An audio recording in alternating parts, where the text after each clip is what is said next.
Hello friends, आप सभी का स्वागत है तुलसीदास एडू सर्व यूट्यूब चैनल में। और आज हम इस वीडियो सेशन में क्लास 10th के इतिहास के पहला चैप्टर यूरोप में राष्ट्रवाद, उदय और विकास के सभी VVI ऑब्जेक्टिव प्रश्न का डिस्कस करेंगे। इसलिए आप इस वीडियो सेशन में शुरू से अंत तक बने रहिएगा। और अभी तक इस यूट्यूब चैनल को सब्सक्राइब नहीं किए हैं, सब्सक्राइब और बेल आइकन को प्रेस कर दीजिएगा, क्योंकि और भी ऐसे नए वीडियो का नोटिफिकेशन आपको सबसे पहले मिल सके। और आप अगर इस साल बोर्ड एग्ज़ाम देने वाले कैंडिडेट हैं या विद्यार्थी हैं तो आप इस वीडियो को अवश्य देखें, क्योंकि आपके बोर्ड एग्ज़ाम में अधिकतर इसी से प्रश्न पूछे जाएंगे। तो हम लोग आज का वीडियो सेशन को स्टार्ट करते हैं। और आपके सामने पहला प्रश्न है, नेपोलियन ने जर्मनी में किस संघ की स्थापना की थी?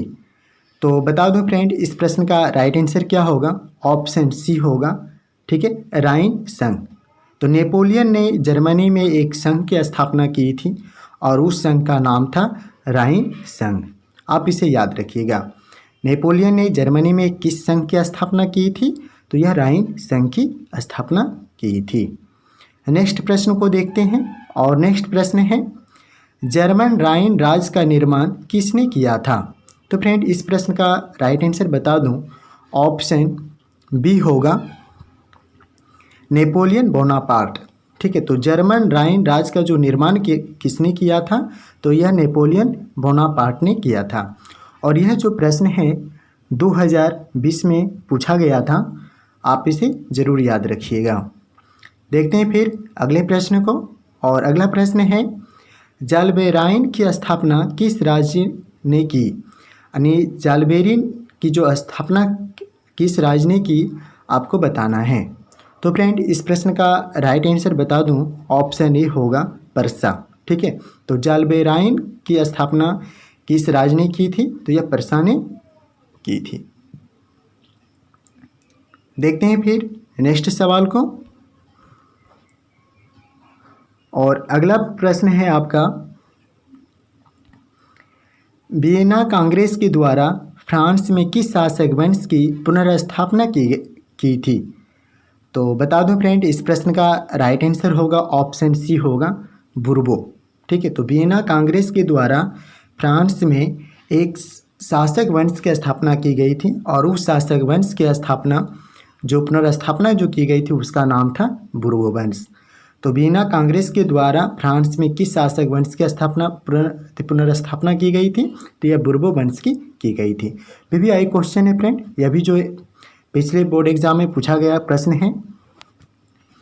नेक्स्ट सवाल है आपका, हंगरी की भाषा क्या थी? यानी हंगरी की जो भाषा क्या थी, आपको बताना है। तो फ्रेंड, इस प्रश्न का राइट आंसर बता दूं, ऑप्शन बी होगा, मेगियार। ठीक है, तो मेगियार जो है हंगरी की भाषा थी, आप इसे याद रखिएगा। यह भी जो प्रश्न है पिछले बोर्ड एग्जाम में पूछा गया प्रश्न है। नेक्स्ट प्रश्न है, रक्त एवं लौह की नीति का अवलंबन किसने किया था? यानी रक्त एवं लौह की नीति का अवलंबन किसने किया था? तो बता दूं फ्रेंड, इस प्रश्न का राइट आंसर होगा, ऑप्शन सी होगा, बिस्मार्क। ठीक है, तो बिस्मार्क जो है रक्त एवं लौह की नीति का अवलंबन जो किया था वो किसने किया था? बिस्मार्क ने। नेक्स्ट प्रश्न है, यंग यूरोप की स्थापना किसने की थी? तो फ्रेंड, इस प्रश्न का राइट आंसर होगा, ऑप्शन बी होगा, मेजनी ने। ठीक है, तो इस प्रश्न का राइट आंसर क्या होगा? ऑप्शन बी होगा, मेजनी ने। तो यंग जो यूरोप की स्थापना किसने किया था? तो यह मेजनी ने किया था। यह भी प्रश्न VVI है, आप इसे याद रखेंगे। नेक्स्ट सवाल है, काउंट काबूर को विक्टर इमैनुअल ने किस पद पर नियुक्त किया? यानी काउंट जो काबूर को विक्टर इमैनुअल ने किस पद पर उसे नियुक्त किया था, आपको बताना है। तो फ्रेंड, इस प्रश्न का राइट आंसर बता दूं, ऑप्शन सी होगा, प्रधानमंत्री के रूप में यानी पद पर इसे नियुक्त किया था।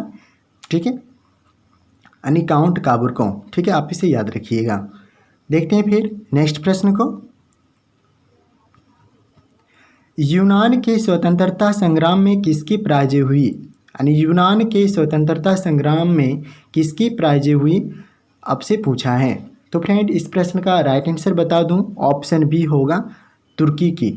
तो यूनान के जो स्वतंत्रता जो संग्राम छिड़ा था और उस स्वतंत्रता संग्राम में तुर्की की पराजय हो गई थी। आप इसे याद रखिएगा।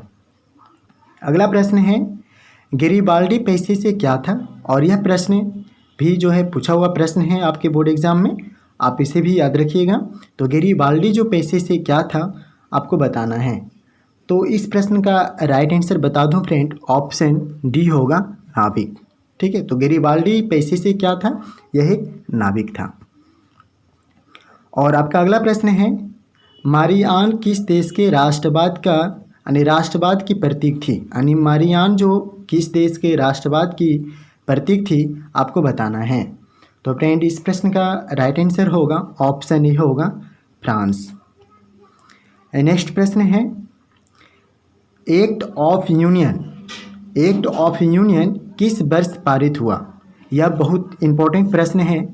एक्ट ऑफ यूनियन किस वर्ष पारित हुआ था आपको बताना है। तो फ्रेंड इस प्रश्न का राइट आंसर होगा ऑप्शन ए होगा 1688 ईस्वी में।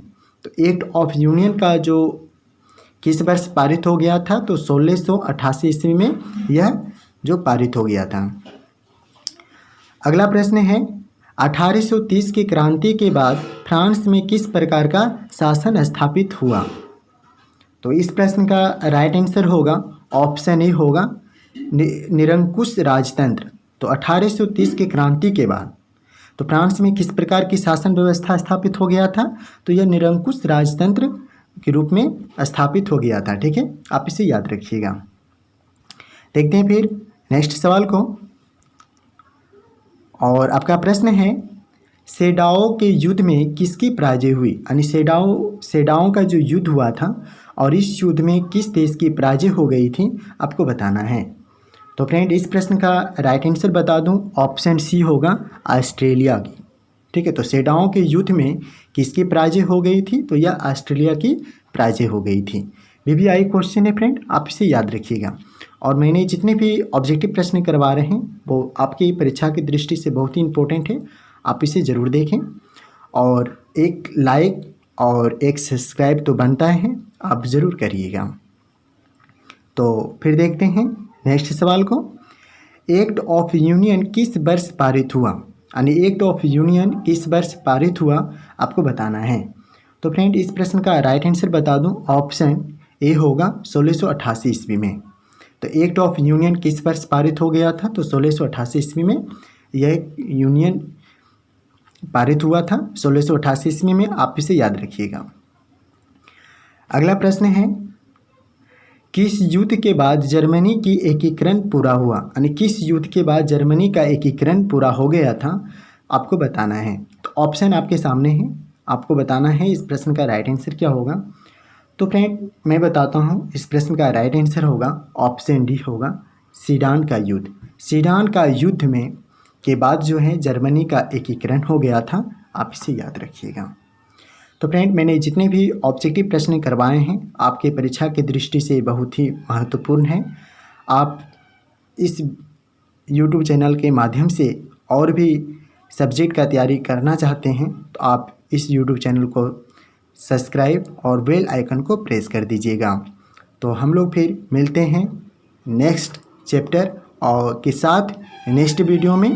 तब तक के लिए थैंक यू।